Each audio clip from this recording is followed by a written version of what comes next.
అందరికీ నమస్కారం అండి. నా పేరు కృష్ణదీప్తి. ఈరోజు నా నీవే నేనే నవల 31వ భాగాన్ని చదువుతున్నాను. రాత్రి మనోజ్ గదిలోకి వెళ్ళేసరికి రాజ్యం గారు తయారు చేసిన బుట్టబొమ్మ చీర కట్టుకుని 16 అణాల తెలుగు పిల్ల, తలలో పూలు, మెడలో పచ్చని పసుపుతాడు, నల్లపూసలు, కాళ్లకు పారాణి, మువ్వల మెట్టెలు, పట్టీలతో ఉన్న మహతి సోఫాలో ఫోన్తో ఆడుతూ అలాగే ఆదమరిచి నిద్రపోయి ఒక పక్కకు వాలుతూ కనిపించింది. ఆ అలంకారం, ఆ గదిలో ఉన్నటువంటి సువాసనలు చూసిన మనోజ్కి నానమ్మ గదిలోకి వెళ్ళరా ఇంక చాలు అంటూ కంగారు పెట్టిన వైనం గుర్తుకొచ్చి పెదవులపై చిన్న చిరునవ్వు వచ్చి చేరింది. మహతి చేతిలో ఫోన్ తీసుకుని చూసిన మనోజ్కి మహతి గేమ్ ఆడటం లేదని, తమ పెళ్లి ఫోటోలను మహతి మొబైల్ యాప్లతోటి రకరకాల స్టైల్స్లో మారుస్తూ నిద్రపోయింది అని అర్థమయ్యి నవ్వుకుంటూ మహిని బెడ్ మీదకి పడుకోబెట్టి పక్కన తాను కూడా వాలి మహతిని గుండెల మీద పడుకోబెట్టుకుని ఆమె ఫోన్లో ఆమె క్రాఫ్ట్ చేసినటువంటి ఫోటోలను చూడటం మొదలుపెట్టాడు. వాటిలో మనోజ్ పడుకున్న తర్వాత మహతి తీసుకున్న ఫోటోలున్నాయి.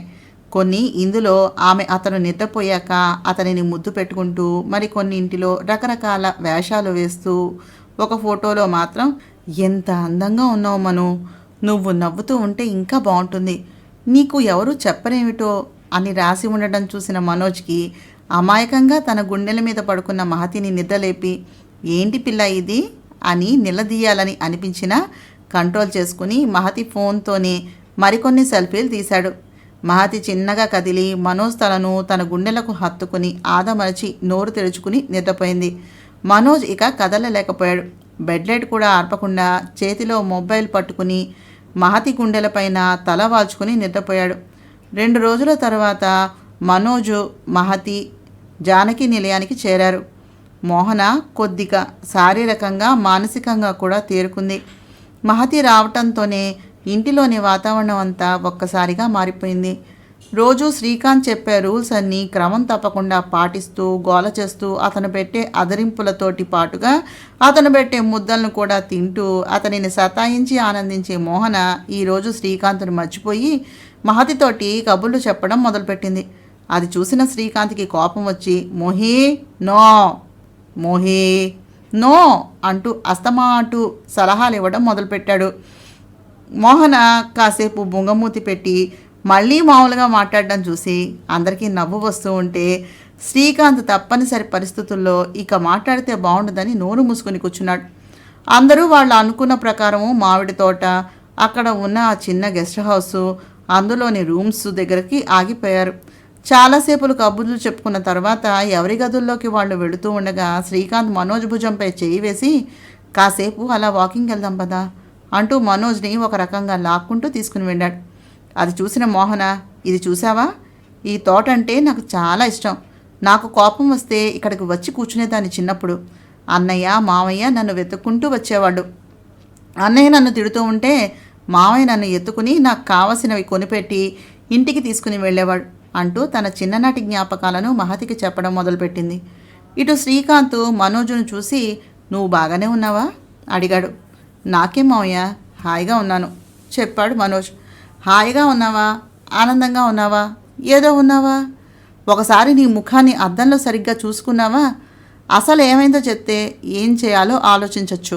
నువ్వు ఇలాగే నీ మనసులో బాధను పెట్టుకుంటే ఏమీ ఉపయోగం ఉండదు. పెళ్ళికి ముందు ఉన్నటువంటి మనోజ్కి ఇప్పుడు ఉన్న మనోజ్కి చాలా తేడా ఉంది. అంత తేడా ఎందుకు వచ్చిందో నాకు అర్థం కావట్లేదు అడిగాడు శ్రీకాంత్. మనోజు శ్రీకాంత్ను కౌగిలించుకుని ఏమైందో నాకు తెలియదు మావయ్య, మహతి మామూలుగా బాగుంటుంది, చక్కగా తయారవుతుంది, నాకు కావలసినవన్నీ వండడానికి ప్రయత్నం చేస్తుంది, నా కోసం ఆఫీస్కి వెళ్లే ముందు అన్నీ అరేంజ్ చేసి పెడుతుంది. కానీ ఏమిటో నేను ఆమె దగ్గరికి వెళ్ళగానే అన్యోన్యంగా ఉండే సందర్భాల్లో ఆమెలో జీవమే లేనట్టుగా అయిపోతుంది. ఇంకా చెప్పాలంటే ఆమె కళ్ళను తేలేస్తుంది. ఆ సందర్భంలో ఆమె ఎవరో అన్నట్టుగా ఉంటుంది. నాకు ఎలా వర్ణించాలో కూడా అర్థం కావట్లేదు. నేను ఆమె దగ్గరికి వెళ్తున్న కొద్దీ ఆమె నరకాన్ని చూస్తుంది మావయ్య. కానీ తెల్లారేక ఇదేమీ ఆమెకు గుర్తుండటం లేదు. ఇలా ఎందుకు జరుగుతుంది నాకు అర్థం కావట్లేదు అన్నాడు మనోజ్ బాధగా. నాకేం చేయాలో తెలియటం లేదు అన్న మనోజ్ మాటలకు శ్రీకాంత్ నవ్వుతూ, చూడుమను, మోహన కూడా సంసార జీవితంలోకి అంత సులభంగా ఏమీ అడుగుపెట్టలేదు. దానికి నాకు అంత బలమైన బంధం ఉన్నా మా పెళ్లి నుంచి మా ఫస్ట్ నైట్కి సమయం ఇంచుమించుగా 1 రోజులు పైగానే సమయం పట్టింది. అమ్మాయి శరీరం మీద హక్కు కావాలి అనుకుంటే అది చాలా సులభం. అదే మనస్సు శరీరం రెండింటి మీద హక్కు కావాలి అనుకుంటే ఒక్కోసారి అది కొంచెం సమయం తీసుకోవడం వల్లనే జరుగుతుంది.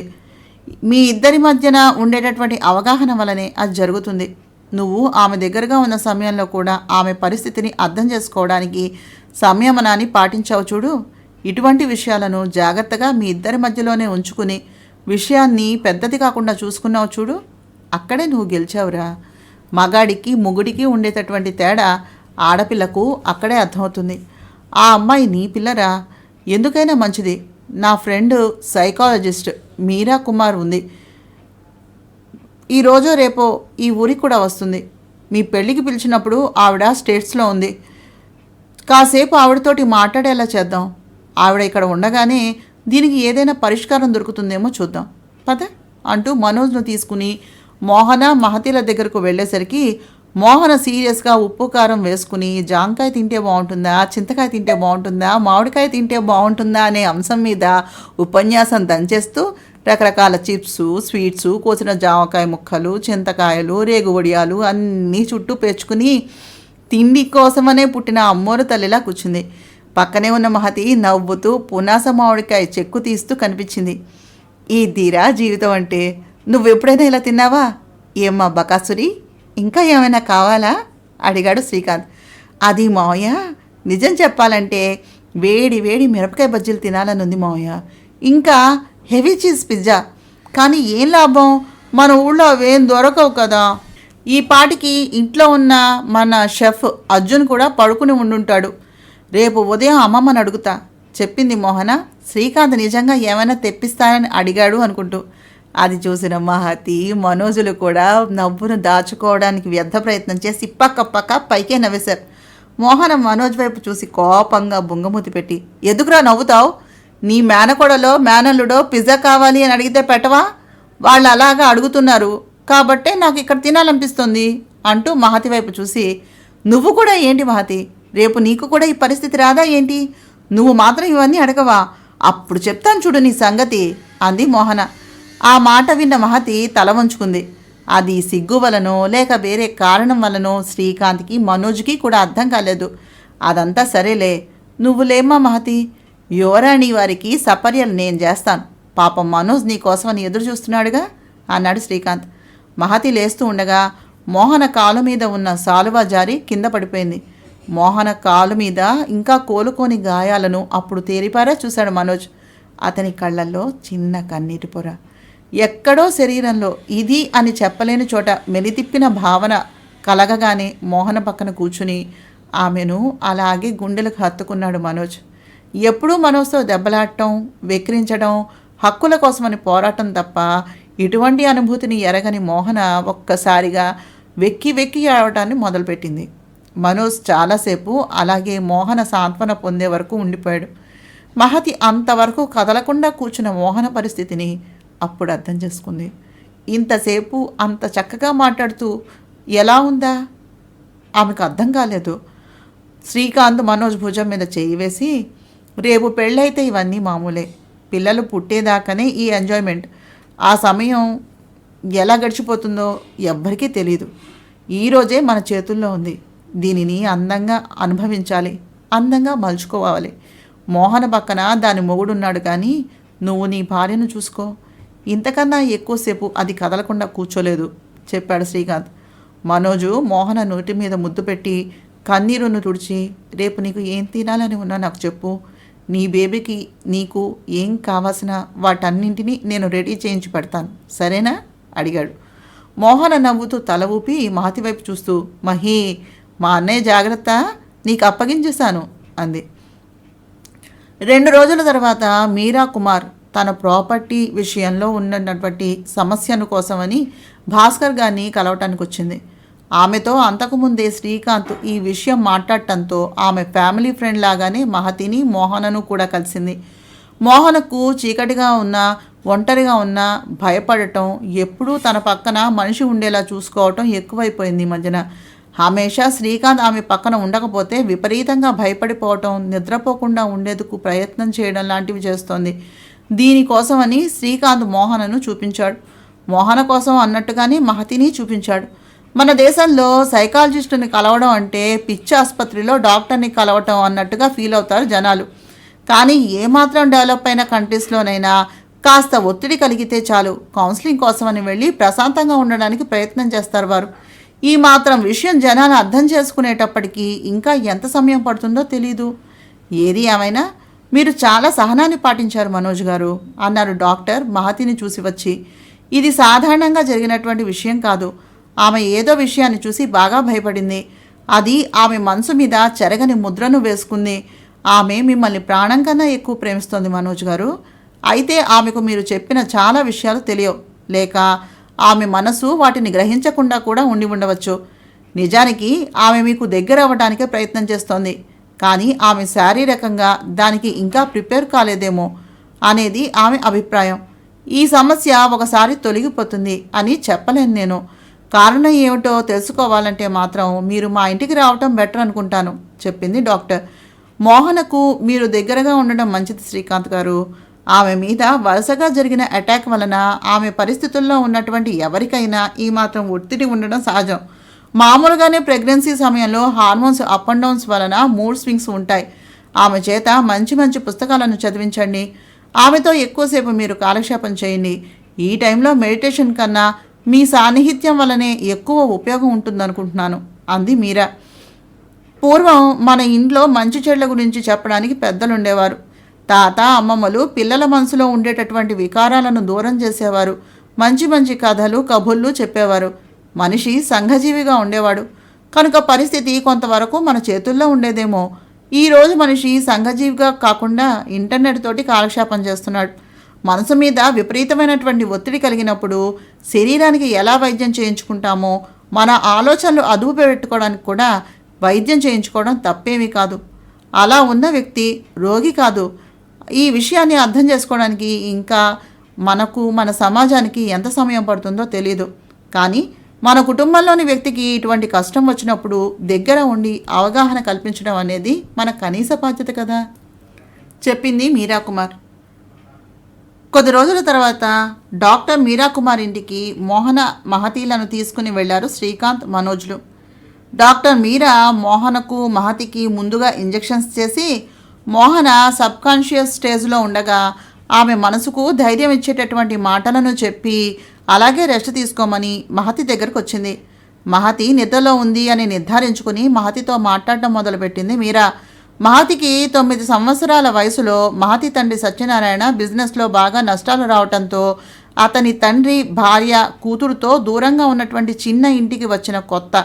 మహతికి ఆ ఆర్థిక పరిస్థితులపై అవగాహన లేక, అంత చిన్న ఇంట్లో ఇమ్మడలేక, తల్లిదండ్రుల మధ్యన మౌనాన్ని, తాతగారి అసహనాన్ని అర్థం చేసుకోలేక ఇబ్బంది పడుతున్న సమయంలో మహతి ఇంటి పక్కన ఉన్నటువంటి సరోజ 14 సంవత్సరాల అమ్మాయితోటి మహతికి స్నేహం ఏర్పడింది. పురంధర కూడా ఇంట్లో పరిస్థితులు బాగాలేవు.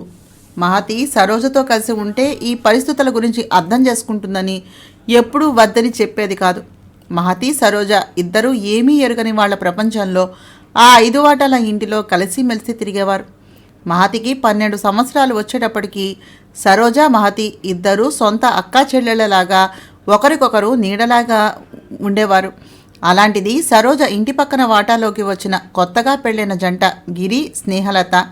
వీరి కుటుంబాలతో బాగా కలివిడిగా ఉండేవారు. సరోజ మెల్లగా మహతితో కలిసి ఉండే సమయం క్రమంగా తగ్గి స్నేహలతతోటి ఎక్కువ సమయం కాలక్షేపం చేస్తూ ఉండేది. స్నేహలతకు పెళ్ళయి 2 సంవత్సరాలు అయినా పిల్లలు పుట్టలేదు. స్నేహలతకు గిరి చాలా వైద్యాన్ని చేయించాడు పిల్లల కోసమని. ఆ ఇంటికి వచ్చిన వేళ విశేషం బాగుండి స్నేహలత గర్భాన్ని దాల్చింది.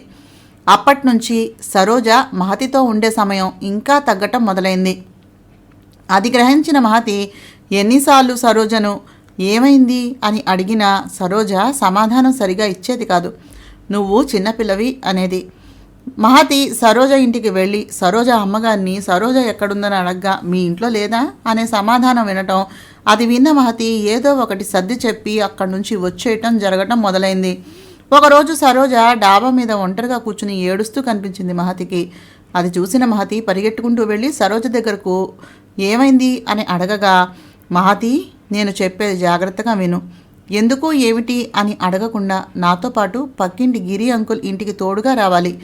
ఏం జరిగినా సరే ఎవ్వరికీ చెప్పొద్దు, సరేనా అడిగింది. అమ్మో, అమ్మకు తెలిస్తే ఎలా అక్క అడిగింది మహతి. ఎవ్వరికీ తెలీదు, నేనెవ్వరికీ చెప్పను, నువ్వు కూడా ఎవరికీ చెప్పొద్దు, సరేనా అడిగింది సరోజ. అదంతా సరే అక్క, నువ్వు ఇక్కడ కూర్చుని అసలు ఎందుకు ఏడుస్తున్నావు అడిగింది మహతి. మహీ అంటూ ఒక్కసారిగా మహతిని కౌగిలించుకుని గట్టిగా ఏడవటం మొదలుపెట్టింది సరోజ. అక్క ఎందుకంతలా ఏడుస్తున్నావు అడిగింది మహతి సరోజ కంటినీటిని తుడుస్తూ. మహతి అంటూ సరోజ కొన్ని ఫోటోలు ఉన్నటువంటి కవర్ తీసి మహతి చేతికి అందించింది. అవి చూసిన మహతి పెద్ద పెద్ద కళ్ళతో వాటిని చూస్తూ, అక్క ఏమిటిదంతా, ఇందులో ఉన్నదంతా నిజమేనా, నువ్వేనా అడిగింది సరోజను. సరోజ ఏడుస్తూ, అవును మహి, అందులో ఉన్నది నేనే. ఆ గిరి దగ్గరకు లెక్కలు చెప్పించుకోవాలని వెళ్ళేదాన్ని. లతక్క పుట్టింటికి వెళ్ళాక గిరిబావ రోజూ నాకు నచ్చినవన్నీ తెచ్చిపెట్టేవాడు, మంచి మంచి సినిమాలు చూపించేవాడు. మీకెవ్వరికీ తెలియకుండా నేను గిరిబావతోటి చాలా సినిమాలకు వెళ్ళొచ్చాను. ఇంట్లో అమ్మ నేను ఎక్కడున్నానని పెద్దగా పట్టించుకునేది కాదు. గిరిబావ చెప్పినట్టుగా వింటే నాకు కావలసినవన్నీ కొనిపెట్టేవాడు. అతను ఎప్పుడు ఈ ఫోటోలు తీయించాడో నాకు తెలియదు మహతి. నేను కడుపుతో ఉన్నాను చెప్పింది సరోజ. అక్క ఇవన్నీ నీ దగ్గర ఎందుకు ఉంచుకున్నావు, ఆంటీకి ఈ విషయం చెప్పావా లేదా అడిగింది మహతి. అమ్మో, అమ్మా నాన్నలకు ఈ విషయం తెలిస్తే నన్ను చంపేస్తారు మహతి. అయినా గిరిబావ దగ్గర ఇలాంటి ఫోటోలు చాలా ఉన్నాయి. ఈరోజు నేను నిన్ను తీసుకుని వస్తే నా ఫోటోలన్నీ నాకు ఇచ్చేస్తానని చెప్పాడు గిరిబావ. నువ్వు నాతో పాటు వస్తావా, నీకు ఏ అపాయాన్ని రానివ్వను, పొట్టు నా మాట నమ్ము చెప్పింది సరోజ.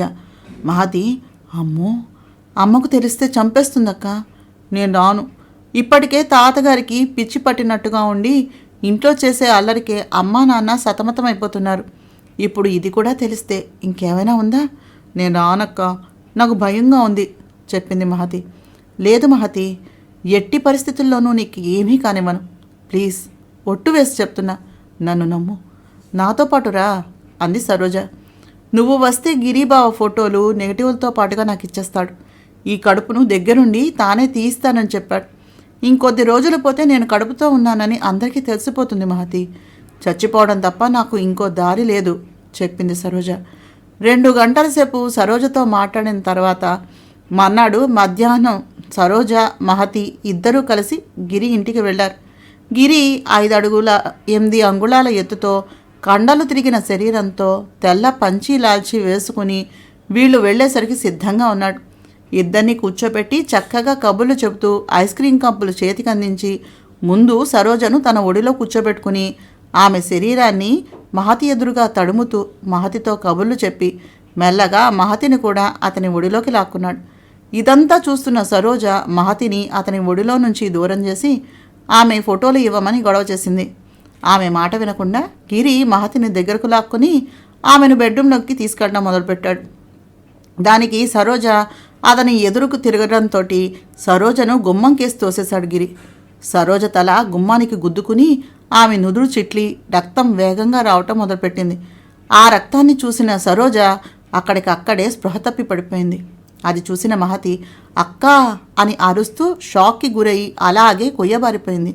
అదేమీ పట్టించుకోని గిరి మహతిని గదిలో బెడ్ మీద పడేసి అతని బట్టలు తీసి మహతి శరీరం మీద వాలుతూ ఉండగా గిరి తల మీద కత్తిపీట వచ్చి అతని తలను సగానికి నరికింది. ఆ తల మీద నుంచి వచ్చినటువంటి రక్తం మహతి శరీరం మీద పడుతూ ఉండగా సరోజ గిరి శరీరాన్ని పక్కకు తోసి మహతిని ఈ ప్రపంచంలోనికి తీసుకొచ్చి అక్కడి నుంచి వెళ్ళిపోమ్మని బయటకు తోసి గడియవేసింది. మహతి పరిగెట్టుకుంటూ తమ ఇంటిలోనికి వెళ్ళి జరిగిన విషయం చెప్పి సరోజ తల్లిని పురంధరను తీసుకుని ఇంటికి వచ్చేసరికి ప్యానుకు వేలాడుతున్న సరోజ శరీరం కింద రక్తసిక్తమై పడి ఉన్నటువంటి గిరి శరీరం కనిపించాయి. అంతే, మహతి కళ్ళను తేలవేసింది. ఆమె స్పృహలోకి వచ్చేసరికి మహతి తల్లిదండ్రులు పూర్తిగా ఆ ఊరిని ఆమె చుట్టూ ఉన్నటువంటి పరిసరాలను మార్చేశారు. ఇదంతా చెబుతూ మహతి ఏడుస్తూ కలవరిస్తూ అరుస్తూ చెబుతూ ఉంటే విన్న మనోజు మీరాలు కూడా అప్పటి మహతి స్థితిని గురించి ఆలోచించడం మొదలుపెట్టారు. మీరా ఓవర్గా ఎగ్జైట్ అవుతున్నటువంటి మహతికి మరొక ఇంజెక్షన్ చేసి మనోజ్ను తన కన్సల్టింగ్ రూమ్కి రమ్మని పిలిచింది. శ్రీకాంత్ మోహన దగ్గర తాను ఉండిపోయి మనోజు మహతి డాక్టర్ మీరాలకు ప్రైవసీని ఉంచుతూ మనోజ్కి ఇబ్బంది లేకుండా తన హద్దుల్లో తాను ఉండిపోయాడు.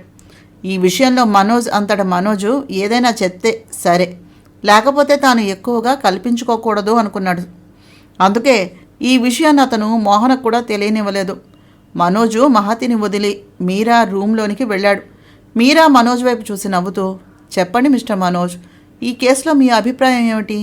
మామూలుగా చూస్తే మనకు తెలియకుండానే మన చుట్టుపక్కల చాలామంది ఆడపిల్లలు ప్రత్యక్షంగా కానీ పరోక్షంగా కానీ లైంగిక దాడి అనుభవిస్తూనే ఉన్నారు. ఈ విషయంలో మీరు చాలా వరకు లక్కీ అని చెప్పాలి. అంత లేని పరిస్థితుల్లో మహతి చిన్నతనంలోనే ఇటువంటి పరిస్థితి ఎదురైనా ఆమె తల్లిదండ్రులు తీసుకున్న జాగ్రత్తలను ఖచ్చితంగా మెచ్చుకోవాల్సిందే. అయితే మనం పాయింట్కి వస్తే ఈ పరిస్థితుల్లో ఆమె పట్ల మీ అభిప్రాయం ఏమిటి అనేది నేను ముందు తెలుసుకోదలుచుకున్నాను. కానీ ఒక్క మాట మాత్రం వాస్తవం, మనం బాహాటంగా చెప్పుకున్నా మన మనసులో చెప్పుకున్నా ఈ రోజుల్లో కేవలం భర్తనే భార్యతోటి శారీరకంగా జీవితాన్ని ప్రారంభించే వాళ్ళు చాలా తక్కువ మంది ఉంటారండి. బాల్య వివాహాలు జరిగిన రోజుల్లో ఏమో కానీ ఈ రోజుల్లో అయితే మన జీవిత భాగస్వామికి మన జీవితంలోకి ప్రవేశించక ముందు వాళ్లకు పరాయి వాళ్లతోటి సంబంధాలు ఉండకూడదు అని భావించడం మాత్రం ప్రాక్టికల్గా వర్కౌట్ అవుతుందనేది నేను ఒప్పుకోను. మీరు ఎటువంటి దాపరికాలు లేకుండా నాతో మీ మనసులోని విషయాన్ని చెప్పినట్లయితే మనం తర్వాత మహతికి ఇవ్వవలసినటువంటి ట్రీట్మెంట్ గురించి మాట్లాడుకోవచ్చు. కానీ మరొక విషయం కూడా నేను చెప్పదలుచుకున్నాను. మీ జీవితంలో మహతి స్థానం ఏమిటో నాకు తెలియదు, కానీ ఆమె జీవితంలో భర్త అంటే మాత్రం మీరే అని ఖచ్చితంగా చెప్పచ్చు అంది మీరా. డాక్టర్ మీరా, నాకు కూడా భార్య అంటే మహతి మాత్రమే. ఆమెను పెళ్లికి ముందు నేను శారీరకంగా దగ్గర అవటం కోసమని ఇబ్బంది పెట్టిన విషయం నాకు గుర్తు వచ్చింది. ఆమెకు మీరు ట్రీట్మెంట్ ఇస్తూ ఉండగా ఆ సమయంలో ఆమె కొంచెం ఓవర్గానే రియాక్ట్ అయ్యేది. అయితే అది సిగ్గు భయము అనుకున్నాను తప్ప ఇటువంటి ఇబ్బంది ఉందని నేను గ్రహించలేకపోయాను. కానీ ఇది ఇలా ఎన్నాళ్ళు కొనసాగుతుంది అనేది మాత్రం నాకు అర్థం కావటం లేదు. ఇప్పుడు మా ఇద్దరి మధ్యన ఉన్నటువంటి దూరాన్ని మా ఇంట్లో వాళ్ళు కూడా గుర్తించే పరిస్థితి వచ్చేసింది. ఇంచుమించుగా వాళ్ళ చూపులు ఎదుర్కొనే ధైర్యం లేక నేను ఇక్కడికి వచ్చానని చెప్పవచ్చునేమో అన్నాడు మనోజ్. సరే మనోజ్, మొదట కొద్ది రోజులు ప్రత్యక్షంగా మహతికి ట్రీట్మెంట్ ఇస్తాను. తర్వాత మనం ఆన్లైన్లో కౌన్సిలింగ్ ప్రక్రియను కొనసాగించవచ్చు. సహజంగా ఆడవాళ్లకు మొదటి కలయిక మీద రకరకాల అపోహలు ఉండడం సహజమే. ఇది మహతిలాగా చిన్నప్పుడే లైంగిక దాడుల వల్ల ఇబ్బంది పడిన వారి గురించి అయినట్లయితే చెప్పనవలసినటువంటి అవసరమే లేదు. ఆమె కేసులో అయితే మహతికి మీతో సాన్నిహిత్యం అవసరం. సరోజ చూపించిన ఫోటోలు, ఆ తర్వాత ఈమె ముందు జరిగినటువంటి రభస ఏదైతే ఉందో అది మీరు దగ్గర అవుతున్న తరుణంలో ఆమె మనసుపై ఒత్తిడి కలిగేలా చేస్తోంది. మీకు తెలుసో లేదో, మన వివాహ వ్యవస్థ ఇద్దరు తెలియని వ్యక్తుల్ని కలుపుతూ ఉంటుంది. వారిద్దరి మధ్యన అవగాహన ఏర్పాటు కోసమని పెళ్లిలోనూ శోభనానికి ముందు రకరకాల వేడుకలను జరిపిస్తారు మన పెద్దవాళ్ళు. ఇప్పుడు మీరిద్దరూ చేయవలసింది కూడా అదే. నేను వెళ్ళేదాకా రెగ్యులర్గా ఇక్కడ ఆమెకు కౌన్సిలింగ్ ఇప్పిద్దాం. నాకు తెలిసి ఉపయోగం ఉంటుందని అనుకుంటున్నాను. తర్వాత ఆమెను తీసుకుని మీరు ఎక్కడికైనా కొంతకాలం దూరంగా బయటకు వెళ్ళరండి. మీపై ఆమెకు ఉండే నమ్మకమే ఆమెకు మానసికంగా బలాన్నిచ్చి శారీరకంగా మీరు ఏకమయ్యేలాగా చేస్తుంది అంటూ మహతి ఎక్కువ ఎగ్జైట్ అవ్వకుండా ప్రశాంతంగా ఉండేలా చూసుకోమంటూ మందులు రాసి ఇచ్చారు. శ్రీకాంత్ మోహన వెంట మహతి మనోజులు ఇంటికి చేరుకున్నారు. మహతి మనోజులు జానకి నిలయానికి చేరుకునేటప్పటికి 15 రోజులు కావస్తోంది పెళ్ళయ్యి. మహతి ఈ లోపల 4 సిట్టింగ్స్ కౌన్సిలింగ్కి వెళ్ళింది. డాక్టర్ చెప్పినట్టుగా మనోజు జాగ్రత్తలను తీసుకుంటున్నాడు. ఈ 15 రోజుల్లో మోహన గాయాలు కూడా చాలా వరకు నయమయ్యాయి. మహతికి ఎక్కడికైనా ప్రశాంతంగా దూరంగా తీసుకుని వెళ్ళాలని మనోజు లాంగ్ ట్రిప్ని ప్లాన్ చేశాడు. వాళ్ళ ఆఖరి మజిలీ లక్షద్వీప్. శ్రీకాంత్ మోహనల హనీమూన్ స్పాట్ అది. వాళ్ళు బయలుదేరి వెళ్ళిపోయాక మోహనకు ఎక్కడలేని కోపం పుట్టుకొచ్చింది శ్రీకాంత్ మీద. కోపంతో శ్రీకాంత్ వైపు చూడటం, మాట్లాడటం కూడా మానేసింది మోహన. అది గమనించిన శ్రీకాంత్ మోహనను కాకా పట్టడం కోసమని నానా ఇబ్బందులు పట్టడం మొదలుపెట్టాడు. నిజానికి తను ఎటూ కదలేని పరిస్థితుల్లో ఉన్నదని మోహనకు కూడా బాగా తెలుసు. కానీ ఇంత త్వరగా ఆమెకు గర్భం వస్తుందనే ఆలోచన కూడా ఆమెకు కానీ శ్రీకాంత్ కానీ చేసింది కాదు. శ్రీకాంత్ ఆ రోజు రాత్రి మోహనను తీసుకుని టెర్రస్ మీదకు వెళ్ళి తనతో మాట్లాడకుండా ముఖం పక్కకు తిప్పుకున్న మోహనను చూసి, ఏయ్, నువ్వు కింద అరిస్తే అందరికీ వినబడుతుంది, అందుకోసమని ఇక్కడికి తీసుకొచ్చాను, ప్లీజ్ రా. నువ్వు ఇంత త్వరగా నాన్నను చేస్తావని నాకేం తెలుసు చెప్పు. ఏదో చదువుకుంటున్నావు, మనం జాగ్రత్తగానే ఉంటున్నావు అనుకున్నాను అన్నాడు శ్రీకాంత్. అంటే నాది తప్పంటున్నావా అడిగింది మోహన కోపంగా. ఛీ, ఆ మాట నేనెక్కడన్నాను అడిగాడు శ్రీకాంత్. మరి నేనేదో నిన్ను బలవంత పెట్టి ఇదంతా చేసినట్టు మాట్లాడతావేంటి? ఎప్పుడో నువ్వే. ఛీ, నా చేత చెత్త మాటల్ని మాట్లాడించకు అంది మోహన ముఖం తిప్పుకుంటూ. అదేంటి మోహి అలా అంటావు? నాకు మాత్రం ఎంతమంది పెళ్ళాలున్నారే? ఏదో ఉన్న ఒక్కత్తి సగం రోజులు ప్రాజెక్ట్ అంటుంది, సగం రోజులు కాన్సెప్ట్ అంటుంది, సగం రోజులు ఎగ్జామ్స్ అంటుంది. మరి నాతో ఉన్న కాసేపు నా పెళ్ళం నాకే సొంతం అనుకుంటాం, కానీ ఇవన్నీ ఎక్కడ ఆలోచిస్తాను చెప్పు అడిగాడు శ్రీకాంత్ అమాయకంగా ముఖం పెట్టి. అలా ముఖం పెట్టి వెధవ చూపులు చూసామంటే ఈసారి గుడ్లు పీకేస్తాను చెప్పింది మోహన కోపంగా. మోహి, మొగుడినే ఏమైనా బాగుందా? మనోజ్ గాడు పెళ్ళాన్ని తీసుకుని బయటకు వెళ్తే అది నా తప్ప చెప్పు? కరోనాలో పెళ్లి చేసుకుని హనీమూన్కి వెళ్ళలేదని ఏడిస్తే అలాగే, హనీమూన్కి వెళ్ళలేదు అన్న మాట తప్ప నిన్నెక్కడికి తిప్పలేదు చెప్పు? అడవులు తిరిగాం, గెస్ట్ హౌస్లు తిరిగాం, తోటలు తిరిగాం, అమ్యూజ్మెంట్ పార్కులు తిరిగాం. నాకు కుదిరినంతలో నువ్వు నన్ను నీ కొంకుకు కట్టుకుని కూడా తిప్పుకోకపోయినా నీ చున్నీని పట్టుకుని నేనే తిరుగుతూ ఉన్నాను కదే. మరీ అలా మాట్లాడితే ఏం చెప్పాలి చెప్పు అడిగాడు శ్రీకాంత్. శ్రీకాంత్ మాట్లాడేదంతా వాస్తవమేనని మోహనకు కూడా తెలుసు. కానీ ఎక్కడో తనకు మిగిలిన అసంతృప్తి. ఇప్పుడు తనని శ్రీకాంత్ తీసుకుని వెళ్ళినా తను ఎక్కడికి కదలలేని పరిస్థితి. అన్నీ కలిపి మోహనలో మరింత పంతాన్ని పెంచేశాయి. కానీ శ్రీకాంత్ చేసే సపర్యలు, అతను జాలిగా ముఖం పెట్టి మాట్లాడుతూ ఉంటే మోహన మనసు వెర్రనలాగా కరిగిపోయింది. శ్రీకాంత్ వైపు నవ్వుతూ చూసి, నువ్వు జాదూగాడివి మావయ్య, నా ప్రాణం తీయడానికే పుట్టావు తెలుసా అంది మోహన. శ్రీకాంత్ ఒక్కసారిగా మోహనను ఎత్తుకుని తిప్పుతూ, నేను నీ ప్రాణం తీయడానికి పుట్టలేదు, నీ ప్రాణాల్లో కలిసిపోవడానికి పుట్టాను అంటూ తమ బెడ్రూమ్ వైపు నడిచాడు. ఎంతటి కోపాన్నైనా ప్రేమతో కూడిన స్పర్శ, తప్పే అని ఒప్పుకునే వారి లాలన, పసివారిలా చేసే సపర్యలు కరిగించి వేస్తాయి. డబ్బుతో సౌకర్యాలను కొనుక్కోవచ్చు, అవి ఇచ్చే సుఖాలను కొనుక్కోవచ్చు, కానీ ప్రేమతో కూడిన స్పర్శ అందించే ఆనందాన్ని కొనుక్కోలేం. అది అనుభవిస్తేనే తెలిసే అనుభూతి. అది ఆ స్పర్శ ఎరుగని వారికి మాత్రమే అర్థమయ్యేటటువంటి లోటు. నాతో మీరు ఏకీభవించగలరా? మనోజ్ మహతీలు డాక్టర్ చెప్పిన ప్రకారం విదేశాలకు వెళ్లకుండా మన దేశంలోనే రకరకాల ప్రాంతాలను తిరగటం మొదలుపెట్టారు. ఇంచుమించుగా మహతి వారానికి ఒక సిట్టింగ్ ఆన్లైన్లో మీరాతో కౌన్సిలింగ్ తీసుకుంటూనే ఉంది. మనోజ్ మహతి సంసార జీవితం అందరిలా ప్రారంభం కాకపోయినా వారిద్దరి మధ్యన అవగాహన బాగా ఏర్పడింది. ఇంత చేసిన తర్వాత డాక్టర్ మీరా సలహా ప్రకారం మనోజ్ ఒంటరిగా కాకుండా హనీమూన్ ప్యాకేజీ వైపు మొగ్గు చూపాడు. తమలాగా కొత్తగా పెళ్ళైనటువంటి దంపతులతో పాటు తిరిగేలాగా. వాళ్ళను చూస్తూ భర్త భార్య మధ్యలో ఉండేటటువంటి అన్యోన్యతను అర్థం చేసుకుంటూ మహతి కూడా మనోజ్ సాన్నిహిత్యాన్ని మరికొంత ఆశిస్తూ తన వైపు నుంచి అడుగులు వేయటానికి ప్రయత్నం మొదలుపెట్టింది. ఈలోగా మనోజు తన బిజినెస్ పార్ట్నర్స్ని, తన ఫ్రెండ్స్ని కలుస్తూ తన జీవన విధానంలో ఎలా ఉంటుందో మహతికి అర్థమయ్యేలాగా చేయటం మొదలుపెట్టాడు. ఎక్కడ మనోజ్ లాడ్జ్, హైఫై హోటల్స్ లాంటి వాటిల్లో మకాం ఏర్పాటు చేయకుండా ప్రశాంతంగా దూరంగా ఉండే గెస్ట్ హౌస్ని, ప్రైవేట్ బీచ్ల్ని ఎంపిక చేసుకున్నాడు. కేవలం తాను మహతి కాకుండా అవసరానికి అటెండ్ అయ్యేటటువంటి సర్వెంట్స్, వాచ్మెన్ మాత్రమే ఉండేలాగా జాగ్రత్తలు తీసుకున్నాడు. మోహన శ్రీకాంత్ గుండెల మీద తనను తాను చూసుకుని ఆదమర్చి నిద్రపోతూ కూడా మోహన చుట్టూ తన చేతులు వేసి పట్టుకున్నటువంటి అతని చర్యలను చూసి నవ్వుతూ అతని గుండెలపై చిన్న ముద్దు పెడుతూ మెల్లగా పక్కకు తిరిగి తన కడుపును తడుముకుంటూ, కన్నా, నాన్నను చూసావా? నిన్ను నన్ను ఎంత జాగ్రత్తగా కాపు కాసుకుంటున్నాడో. మా ప్రేమ, మా సంసారం గురించి కథలుగా నీకు చెప్తాను. నీతో పాటు మీ నాన్న కూడా నా మాటలు విని ఈ అల్లరి చేసింది, అంతగా భార్యను మరిపింప చేసింది తనేనా అనే సందేహం కలగాలి అంటూ నవ్వుకుంటూ ఉండగా, ఎంత మారిపోయావు మోహి. ఇంతకు ముందు పొద్దున లేవగానే నా బుగ్గ మీద ముద్దు పెడుతున్నావు, లేక నన్ను ముద్దుగా చూస్తూనే కనిపించేదానివి. ఇప్పుడు చూడు, కన్ఫర్మ్ అయ్యి ఎన్నో రోజులు కాలేదు, గట్టిగా చెప్పాలంటే 2 నెలలు అవుతోంది అనుకుంటా.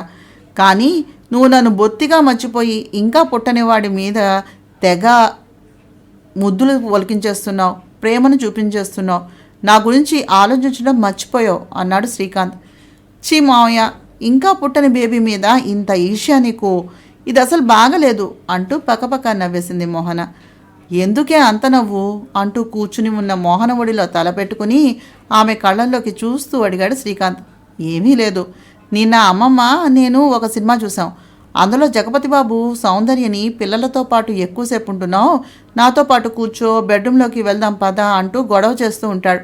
సౌందర్య సర్దుకుపోవాలి అంటుంది.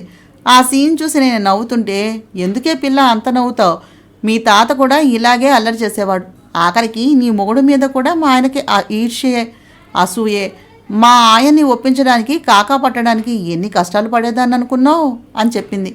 మీ తాతయ్య చుట్టూ ఎప్పుడు వసుంధర అమ్మ ఛాయ, దాని ఫ్రెండ్స్, మా ఆయన ఫ్రెండ్స్ చెల్లెళ్ళు, దూరపు చుట్టాలు అంటూ ఎవరో ఒకరు ఎప్పుడూ ఇంట్లోనే ఉండేవాళ్ళు. మా పిల్లలకేమో దినదినగండం నూరేళ్ళాయుషు. ఎవరి మీద నమ్మకం ఉంచలేక, పిల్లలను ఏ ఆయా చేతికో అప్పగించలేక ఎంత ఇబ్బంది పడుతూ ఉండేదాన్నో. ఇంతలోనే మీ తాతయ్య అలకలు, కసురులు, కోపాలు, తాపాలు. ఈరోజేదో ముసలాడయ్యి కూర్చుని శ్రీరంగనీతులు చెప్తున్నాడు కానీ, కాస్త ఖాళీగా దొరికితే చాలు కళలు చూపించేవాడు, కళలు. మగవాడు ఈ విషయంలో ఎప్పుడూ స్వార్థపడేనే మోహన. మన కోసమని వాళ్ళు సమయాన్ని కల్పించుకోవాలి కానీ వాళ్ళకి మనం సమయం ఇవ్వకపోతే భరించలేరు. అది అనుభవించే ఇల్లాలకే అర్థమవుతుంది. ఈ విషయంలో మీ మావయ్య ఆ తండ్రికి కొడుకే, ఈ సమయంలో జాగ్రత్తగా ఉండాలి అని చెప్పింది అంది మోహన శ్రీకాంత్ తోటి. అయితే అమ్మమ్మతోటి కూర్చుని మొగుడి మీద కొత్త ఎత్తుగడలు వేస్తున్నావు అన్నమాట. మరి జాగ్రత్తగా చూసుకొని మొగుడిని. అసలే నాదంతా మా నాన్న పోలిక అంటూ మోహనను ఉడికించాడు శ్రీకాంత్. అది విన్న మోహన, ఏది ఏమన్నావు అడిగింది మోహన శ్రీకాంత్ని కోపంగా చూస్తూ. అదే, నువ్వు నేను జాగ్రత్తగా ఒకరితో ఒకళ్ళు ఏ విషయం దాచుకోకుండా నిజాయితీగా ఉండాలని అన్నాడు శ్రీకాంత్ నీళ్లు నవ్వుతూ. శ్రీకాంత్ తడబాటు చూసిన మోహన పకపక నవ్వుతూ శ్రీకాంత్ తలను తన కడుపుకు అదుముకుని, మావయ్య బేబీకి నీ గురించే చెప్తున్నా అంటూ శ్రీకాంత్ జుట్టులో చెయ్యి పెట్టి నిమిరి అతని కళ్ళల్లోకి చూస్తూ ఉండిపోయింది. శ్రీకాంత్ ఆమె మనసులో ఆలోచనలు కనిపెట్టినట్టుగా మోహన నడుమును తన చేతులతో చుట్టి ఆమె కడుపుకు తన ముఖాన్ని ఆనించి మెల్లిగా ముద్దు పెడుతూ, అవును బేబీ, అమ్మ చెప్పిన కథలే కాదు, మీ నాన్న కథలు కూడా నువ్వు వినాలి, అచ్చం చిన్నప్పుడు మీ అమ్మ విన్నట్టుగా అన్నాడు శ్రీకాంత్ మోహనను ఎక్కిరిస్తూ. ఇక్కడ హనీమూన్ అంటూ వెళ్ళిన మనోజు మహతిని తీసుకుని హెలికాప్టర్లో శ్రీనగర్కి తీసుకుని వెళ్ళాడు. మొదటిసారి మహతి తన జీవితంలో అంత దగ్గరగా హెలికాప్టర్ని చూడటం, ఎక్కడం కూడాను. అంతా పెద్ద పెద్ద కళ్ళతో ఆశ్చర్యంగా చూస్తూ చిన్నపిల్లలా ఎంజాయ్ చేస్తున్న మహతిని చూసిన మనోజు కూడా అన్నీ మరిచి ట్రిప్ని ఎంజాయ్ చేయడం మొదలుపెట్టాడు. ఆ తర్వాత 4 రోజులు శ్రీనగర్లో బోటింగ్ హౌస్లో మకాం ఏర్పాటు జరిగింది. అదంతా చూస్తూ ప్రతిదానిని క్షుణ్ణంగా పరిశీలిస్తూ మహతి అన్ని బెంగలను మర్చిపోయి గలగలా పారే సెలయేరులాగా గెంతడం మొదలుపెట్టింది. మోహన సెలెక్ట్ చేసిన లాంగ్ స్కర్ట్స్, టీషర్టు, మెడలో షాల్, ఇవి ఆమె డ్రెస్సింగ్. అసలే కాలేజ్లో చదువుకుంటున్న అమ్మాయి, పైగా ఆ డ్రెస్లో ఇంకా క్యూట్గా ఉంది. అక్కడ వాతావరణం నంచి మనోజు చేతులు పట్టుకుని ఎగురుతూ గెంతుతూ నడుస్తున్న మహతిని చూసి పొంగిపోతున్న మనోజు ఎందుకో డౌట్ వచ్చి తన చుట్టూ ఉన్న వారిని ఒక్క నిమిషం గమనించాడు. మహతిని చూసే మగవారి కళ్ళల్లో ఉన్న భావం చూసిన మనోజు ఆలోచించకుండా మహతిని తన వైపు లాక్కుని ఆమె భుజం మీద చెయ్యి వేసి నడవటం మొదలుపెట్టాడు. 10 నిమిషాల తర్వాత ఒక పెద్ద టోపీ తెచ్చి ఆమె తలపై పెడుతూ, చాలా ఎండగా ఉంది అన్నాడు. ఎండ ఇక్కడ అడిగింది మహతి. హా, నీకు బాగా సూట్ అయింది కూడాను, చూడు అంటూ సెల్ఫీ ఒకటి తీశాడు మనోజ్. మనోజు కళ్ళల్లో రెపరెపలాడే అభద్రతాభావం చూసిన మహతి మనోజ్ను అలాగే కౌగిలించుకుని అతని బుగ్గపై ముద్దు పెట్టేసింది ఆలోచించకుండా. ముద్దైతే పెట్టింది కానీ తక్షణం తాను అంతమంది మధ్యలో ఉంది అన్న విషయం గుర్తుకు వచ్చింది మహతికి. మనోజ్ కూడా మహతి చేసిన పనికి ఆశ్చర్యం, ఆనందం రెండూ కలిసిన భావంతో ఒక్క క్షణం షాక్ అయినా మరుక్షణం నవ్వుతూ సిగ్గుతో తడబడుతూ ఉన్నటువంటి మహతిని చూసి పరిస్థితి అర్థం చేసుకుని మహతి భుజం మీద ఉన్న చేతితో చిన్నగా తట్టి ఆమెను కంఫర్ట్ చేసి మహతిని లాగుతూ అక్కడి నుంచి పరుగు అందుకున్నాడు. మహతి కూడా నవ్వుతూ అతని వెంట పరుగందుకుంది. అలసట వచ్చేదాకా పరుగు పెట్టి నవ్వుతూ చిన్నపిల్లల్లాగా మహతి ఎటు చెయ్యి పెట్టి చూపిస్తే అటువైపు సాగుతూ ఆమె మనసుకి మరింత చేరువయ్యాడు మనోజ్. తమ గదిలోకి చేరుకునేసరికి ఆ గదిలోని అలంకారాన్ని చూసి ఆశ్చర్యపోయింది మహతి. పెద్ద పెద్ద కళ్ళతో గదిలో ఉన్నటువంటి అలంకారాలు చూసి వెంటనే కళ్ళను సిగ్గుతో కిందకు వాల్చుకున్న మహతిని వెనక నుంచి కౌగిలించుకున్న మనోజు ఆమె చేతికి ఒక కవర్ ఇచ్చి తయారై రమ్మని బాత్రూమ్ వైపు నడిపించాడు. బాత్రూంలో గులాబీ రేకులతో నిండిన బాత్ టబ్లో స్నానం చేసి బయటకు వచ్చి కవర్ తెరిచి చూసిన మహతి దానిలో ఉన్న పింక్ కలర్ నైట్ గౌన్ చూసి సిగ్గుతో బుగ్గలు ఎర్రబడుతూ ఉండగా తయారై గదిలోకి వచ్చేసరికి టీషర్టు షార్ట్లో స్నానం చేసి మహతి కోసమని రెడీగా ఉన్న మనోజ్ను చూసి చిన్నగా నడుస్తూ డైనింగ్ టేబుల్ వైపు వచ్చింది. డైనింగ్ టేబుల్ మీద తనకు నచ్చిన రకరకాల పదార్థాలు, స్వీట్స్, డిజర్ట్స్ను చూసి ఇవన్నీ ఏర్పాటు ఎవరు చేశారు అన్నట్టుగా అడిగింది మనోజ్ని. మనోజు మహతిని తన ఎదురుగా కూర్చోబెట్టుకుని నీకు నచ్చిందా ఈ ఏర్పాటు అడిగాడు. నచ్చింది అన్నట్టుగా తల ఊపింది మహతి. డిన్నర్ చేసి ఇద్దరూ బోట్లో ఉన్నటువంటి ఎలివేషన్ దగ్గరకు కూర్చుని రాత్రిపూట ఆ ప్రకృతి ఆస్వాదిస్తూ ఉండగా మోహన ఫోన్ చేసింది మహతికి. హలో మోహన అంటూ ఫోన్ ఎత్తిన మహతితో మహి, ఈ టైం, ఈ అనుభూతి జీవితంలో మళ్ళీ తిరిగి రాదు.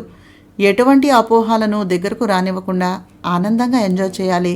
లేకపోతే నాలో పొట్ట పట్టుకుని తర్వాత కూర్చుంటావు చెప్తున్నా. నన్ను చూడు, మామయ్య ఎక్కడికి తీసుకుని వెళ్దామన్నా ఇప్పుడు నాది కదలలేని పరిస్థితి. ఇప్పుడు ఎంజాయ్ చేయకుండా తర్వాత పశ్చాత్తాపపడడం వల్ల ఉపయోగం ఏమీ ఉండదు. Be happy. అన్నయ్యకి కోపం చాలా త్వరగా వస్తుంది. కానీ నీ దగ్గర మీ పెళ్ళయ్యాక అన్నయ్య కోపంగా ఉండడం నేను చూడనే లేదు.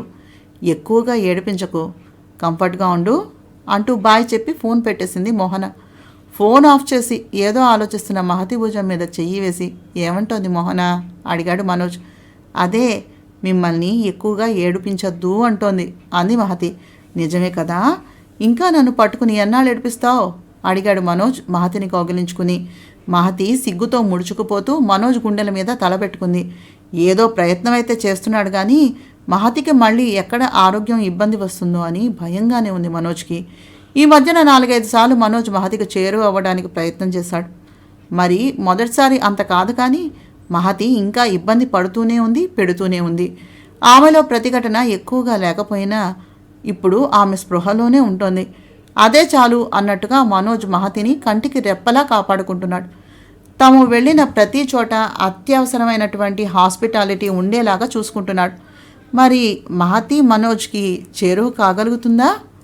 మహతి తన గుండెల మీద సిగ్గుతో వాలగానే మనోజ్ మహతి నడుము చుట్టూ చేతులు వేసి మహి, కంగారుగా ఉందా అడిగాడు. మహతి లేదు అన్నట్టుగా తల ఊపింది మౌనంగానే. గదిలో మహతి మనోజ్ల ఉచ్ఛ్వాస నిశ్వాసాలు తప్ప మరేమీ వినిపించటం లేదు. మనోజ్ ముందుగా మహతిని బెడ్ మీద కూర్చోబెట్టి డాక్టర్ మీరా ఇచ్చిన ట్యాబ్లెట్లను మహతి చేతికి అందించి ఇవి వేసుకో అన్నాడు. మహతి మనోజ్ని సందేహాత్మకంగా చూసి సరే అన్నట్టుగా తల ఊపి ఆ ట్యాబ్లెట్ వేసుకుంది. మనోజ్ మహతి ఒడిలో తల పెట్టుకుని పడుకొని మహతి కళ్ళల్లోకి చూస్తూ మహతి, ఇప్పుడు నువ్వు సేఫ్గా ఫీల్ అవుతున్నావా? భయమేం లేదు కదా అని అడిగాడు. మహతి మనోజ్ కళ్ళల్లో రెపరెపలాడుతూ ఉన్న భయాన్ని గుర్తించగానే ఒక్కసారిగా ఆమె కళ్ళల్లో నీళ్లు తిరిగాయి. ఐఎమ్ రియల్లీ సారీ మను. నిన్ను ఇంత ఇబ్బంది పెడతానని తెలిస్తే నేను నిన్ను అసలు పెళ్లి చేసుకుని ఉండేదాన్ని కాదు. నీ జీవితంలో ఇంత జరుగుతున్నా నువ్వు నా గురించి బయట ఎక్కడా చెప్పలేదు. నాతో ఏ రోజు మనసు నొచ్చుకునేలాగా మాట్లాడలేదు. నా వల్ల కలుగుతున్న ఈ ఇబ్బందికి ఐఆమ్ రియల్లీ వెరీ సారీ అంది మహతి.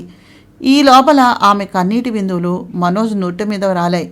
నిజానికి మనోజ్ కూడా తాను మహతితోటి ఇంత శాంతంగా వ్యవహరిస్తాడని అనుకోలేదు. శ్రీకాంత్ సహవాసమో లేక డాక్టర్ మీరా మాటల ప్రభావమో మనోజ్ వ్యవహార తీరు మహతి పట్ల పూర్తిగా మారేలా చేసింది. అందరి మీద కోపంగా చిందులు తొక్కే మనోజు మహతి యందు శాంతంగా ప్రేమగా ఉండడం మొదలుపెట్టాడు. ఎప్పుడైతే మహతి కళ్ళ నుంచి నీరు కారి మనోజ్ మీద పడిందో ఆ కన్నీటి వెచ్చదనానికి కరిగిపోయాడు మనోజ్. మహి కన్నీటిని తుడిచి ఆమె ముఖాన్ని కిందకు వంచి తన పెదవులతో స్పృశిస్తూ ఆమెను మెల్లగా తన కౌగిట్లోకి తీసుకున్నాడు. ఇటు మోహన, శ్రీకాంత్, భాస్కర్ జానకి గారితో కలిసి క్యారమ్స్ ఆడటం మొదలుపెట్టారు. మోహనకు బోరు కొట్టకుండా ఉండాలని భాస్కర్, జానకి గారు కూడా పిల్లలతో ఇలా కాలక్షేపం చేసి చాలా రోజులైంది. మోహన ఆ ఇంట్లో అడుగు పెట్టడంతోనే ఆ ఇంటికి తిరిగి కళ వచ్చినట్టుగా అయింది.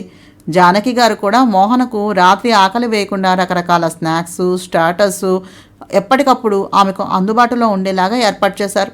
ఇక శ్రీకాంత్ అయితే ఆమె కోసమని ప్రత్యేకంగా 2 గార్డులను, ఒక ట్రైన్డ్ నానీని కూడా ఏర్పాటు చేశాడు. మోహనకు స్లో పాయిజన్ ఇవ్వబడినప్పుడు పూర్తిగా ఆమె శరీరం నుంచి రక్తాన్నంతా బయటకు తీస్తూ శుద్ధి చేసి తిరిగి ఆమె శరీరంలోకి పంపుతూ ఆమెకు చికిత్స చేయడం జరిగింది. దానికి తోడు తర్వాత ఆమె మీద జరిగిన వరుస దాడులతో ఆమె ఇంకా నీరసపడిపోయింది. ఒక రకంగా ఈ సమయంలో ఈ గర్భం ధరించడం మంచిది కాదన్నట్టుగా డాక్టర్లు మోహన్కు సలహా ఇవ్వడం కూడా జరిగింది. అయితే మోహన మాత్రం బిడ్డకు ఏమీ జరగడానికి వీల్లేదని, తాను పూర్తిగా బాధ్యతను వహిస్తానని శ్రీకాంత్కు చెప్పింది. అందుకే భాస్కరు, జానకి కూడా మోహన నేల మీద కాలు పెట్టకుండా పూర్తి జాగ్రత్తలను తీసుకోవటమే కాకుండా మోహన భోజనానికి సంబంధించినటువంటి తయారీ కూడా పూర్తిగా నాని ఆధ్వర్యంలో జరిగేలాగా జాగ్రత్తలు తీసుకున్నారు. భాస్కరు, జానకి గారితోటి మోహన ఇలా కాలక్షేపం చేసి చాలా రోజులైంది. కాసేపటికి మా మోహన కూర్చోలేక ఇబ్బంది పడుతూ ఉంటే చూసిన భాస్కరు, ఇంకా పడుకో మోహన, మేం కూడా కాసేపు ఆగి వస్తాం అంటూ బయటకు నడవటం మొదలుపెట్టారో లేదో శ్రీకాంత్ సెల్ మోగింది. ఏమిటా అని చూసిన శ్రీకాంత్కి మనోజ్ నెంబర్ కనిపించేసరికి విపరీతమైన టెన్షన్ మొదలైంది. శ్రీకాంత్ మోహనను బెడ్ మీద పడుకోబెట్టి బాల్కనీలోకి వెళ్ళి మనోజ్కి ఫోన్ చేశాడు. మనోజ్ శ్రీకాంత్తో, మావయ్య, మహతి ఇంత ముందులాగా అరుస్తూ కళ్ళు తేలవేయలేదు, కానీ ఈసారి ఆమె కళ్ళల్లో కూడా భయం రెపరెపలాడింది. అది చూసిన నాకు కూడా ముందుకు వెళ్ళాలి అంటే భయం వేస్తోంది. తెలియక నేను అదుపు తప్పితే ఆమెకు ఏమైనా అయిపోతుందేమోనని భయం వేస్తోంది మావయ్య అన్నాడు. అంతా విన్న శ్రీకాంత్, మను, అన్నీ తెలిసి కూడా నువ్వు అలా మాట్లాడతావేంటి? అయినా ఫస్ట్ నైట్ అంటే ఏ ఆడపిల్లైనా టెన్షన్ పడుతుంది. నువ్వే ముందు అడుగు వేయాలి కానీ ఏమిటిది? అయినా డాక్టర్ మీరా ముందే ఏర్పాటు చేశారు కదా, ప్రతిదానికి కూడా కంగారు పడకు చెప్పాడు శ్రీకాంత్. అన్నింటికీ ఆలోచించకుండా అడుగు వేయటం ఎంత ప్రమాదమో, ఎక్కువగా ఆలోచించడం కూడా అంతే ప్రమాదం. అనవసరంగా లేనిపోని ఆలోచనలు చేసి విలువైన సమయాన్ని పాడు చేసుకోకురా. ఆ అమ్మాయి ఎదురు చూస్తూ ఉంటుంది, వెళ్ళు అన్నాడు శ్రీకాంత్. శ్రీకాంత్ గదిలోకి వెళ్ళేసరికి మోహన తమ పెళ్లి ఫోటోలు తీసి చూడటం మొదలుపెట్టింది. తెల్లని లాల్చీ పైజామాలో శ్రీకాంత్ పెళ్లి కొడుకు వేషంలో ఉన్నటువంటి ఫోటోను చూసి నవ్వుతూ, మరో పక్క తాను ఆర్ట్ సినిమాలో హీరోయిన్ లాగా ముఖం అంతా పసుపు, పెద్ద కుంకుమ బొట్టు, తల నిండా అక్షింతలతో ఉషగారితోటి బ్యూటీషియన్ని ఎలాగైనా పిలిపించమని దెబ్బలాడుతున్న ఫోటోని చూసిన మోహన ముఖం మీద చిరునవ్వు వచ్చి చేరింది. మెల్లగా శ్రీకాంత్ మోహన పక్కన చేరి ఆ ఫోటోని చూసి, ఏం గుర్తొచ్చింది అడిగాడు. మోహన శ్రీకాంత్ వైపు చూసి, మరీ పిచ్చి ముఖాన్ని చేసి పెళ్లి చేసేశారు నాకు. చూడు, బ్యూటీషియన్ కూడా రాకుండా నా పెళ్లి జరిగిపోయింది అంటూ ఆ ఫోటోను చూపించింది. పక్కన మరొక ఫోటో. మోహన, శ్రీకాంతులు జీలకర్ర బెల్లం నెత్తి మీద పెట్టుకుంటూ మొదటిసారి ఒకరి కళ్ళల్లోకి ఒకళ్ళు చూసుకుని ఇక తమ ఇద్దరి జీవితం ఆ నిమిషంలో ముడిపడింది అని నిర్ణయించుకున్న సమయంలో వారి మనోభావాలు ప్రతిబింబించేలా ఉన్న ఆ ఫోటోని చూడగానే మోహన శ్రీకాంత్ భుజం మీద తలవాల్చి, మన బేబీకి మాత్రం పెళ్ళి వేరే లెవెల్లో చేయాలి మావయ్య, మనకులా కాకుండా చూసుకోవాలి అంటూ కళ్ళు మూసుకుంది. నా నీవే నేనే నవలను చదువుతున్నానండి. నా ప్రయత్నం మీకు నచ్చినట్లయితే తప్పకుండా మా ఛానల్ సబ్స్క్రైబ్ చేసి, షేర్ చేసి, లైక్ చేసి, కామెంట్ చేయండి. తప్పకుండా కామెంట్ చేయండి, అలాగే సబ్స్క్రైబ్ చేసుకోండి. ఉంటాను. నమస్తే.